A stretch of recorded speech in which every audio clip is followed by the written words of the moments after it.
Hello, welcome back to Lively Living with Lydia. Lydia here. I'm a holistic health coach and registered nurse, and I'm super passionate about supporting people to live happier and healthier lives despite the challenges that life throws their way.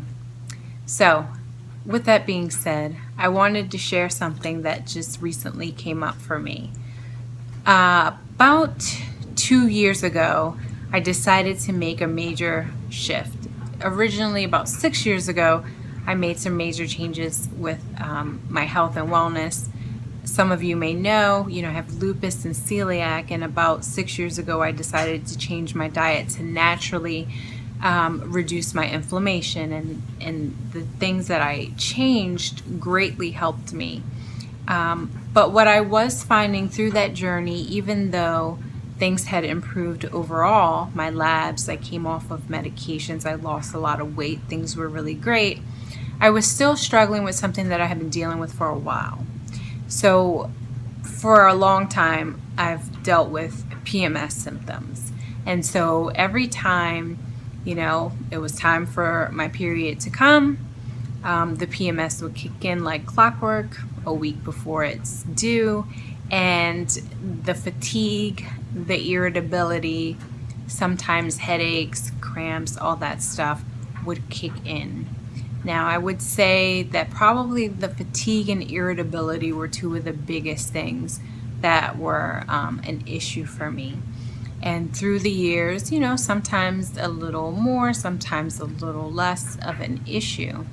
About 2 years ago, a little over 2 years ago, I realized that the PMS had been gradually getting worse. So despite my health being good at all the other times during the month, and overall feeling better than what I had prior to the 6 years ago, there was something that was changing and it was getting intense. So about 2 years ago, that last period, I can't remember what month it was, but I just know that I was, in my skin and in my body, just not feeling good. Okay. So when my irritability could sometimes be bad during PMS, this was irritability times 10. And it was something that I did not like the way that it felt. In addition to that, the irritability, the fatigue had gotten worse also during that time. Now, when you have kids, when you are working, when you are trying to achieve certain goals, having a couple of weeks that are good and then having this PMS week that totally throws you off because of irritability affecting your mood and, fatigue, that just can totally mess up your whole flow to achieving the things that you want. And so I was like, hold up, this is not good. It just doesn't feel good. And it was affecting many different areas of my life. And so, I started to look at things and, since I started the change about 6 years ago, I had gotten good with, when things are kind of changing within my body. And I really don't like the way that I feel. I have to do something about it. I can't just let it stay and be. And so I set out to figure out, what I could do to help myself. And so, with the research that I did, with talking to different people, what I found was an article that had talked about how removing certain things from your diet, even though I already had removed things like gluten and meat and processed foods for the most part. I had removed a lot of things from my diet and got great benefits. I still was drinking coffee, usually like once a day, and I still would occasionally have alcohol, maybe wine or beer every now and then. And so this article that I found talked about not just those two things, other things in addition, but talked about alcohol and caffeine. And so I was just at a point where I was like, okay, something's got to give, so I'm going to try it.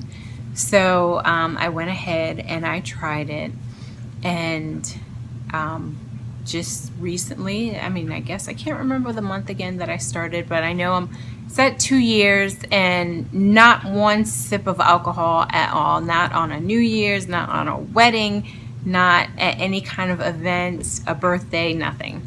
Not one sip. That's fine. I've never been much of a drinker, so it's all good. And plus, I was noticing when I was drinking wine that I was starting to get headaches, so that was not very good. So I don't know if I really felt so much of the alcohol, but with the caffeine, I noticed that once I came off of it, and quickly I started to notice how much more energized I felt, and actually things like waking up in the morning, I was like popping up a whole lot earlier than I even had been before, even on times when it wasn't period time or even during period time, so that was like a super plus. Then, I just recently, probably in August, started to explore green tea. So I had heard about all the benefits, and I think I might have had a little bit of green tea years back here and there. And but I went to a conference, a health seminar, and they talked about the benefits of green tea and anti-inflammatory and how awesome it is.